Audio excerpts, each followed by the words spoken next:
పశ్చిమ గోదావరి జిల్లా పాలకొల్లులో 10వ తరగతి పూర్తయి ఇంజనీరింగ్ జాయిన్ అయ్యేందుకు సర్టిఫికెట్ల కోసం పాలకొల్లు సన్షైన్ స్కూల్ యాజమాన్యం వద్దకు వెళ్లిగా అదనపు ఫీజు కట్టాలంటూ పాలకొల్లు సన్షైన్ స్కూల్ యాజమాన్యం డిమాండ్ చేసింది. కాగా 20,000 కట్టాలని డిమాండ్ చేయగా 15,000 చెల్లించేందుకు ఒప్పందం చేసుకుని 15,000 ఫీజు కట్టినా కూడా మిగిలిన 5,000 ఇవ్వకపోతే స్టడీ సర్టిఫికెట్ ఇవ్వడానికి స్కూల్ యాజమాన్యం నిరాకరించింది. దీంతో విద్యార్థిని జ్ఞానేశ్వరి తల్లిదండ్రులతో కలిసి కలెక్టర్ రాహుల్ కుమార్ రెడ్డికి ఫిర్యాదు చేసింది. దీంతో సబ్ కలెక్టర్ చొరవతో పాలకొల్లు సన్షైన్ స్కూల్ యాజమాన్యం విద్యార్థిని జ్ఞానేశ్వరికి 10th క్లాస్ స్టడీ సర్టిఫికేట్ అందజేశారు.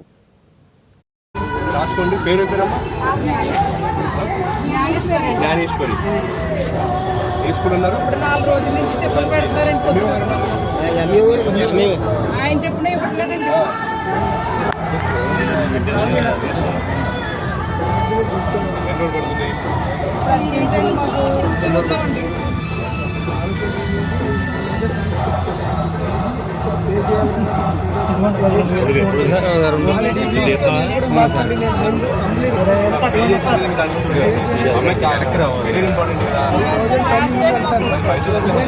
ఏ సర్టిఫికేట్ ఇవ్వాలి మమ్మీ?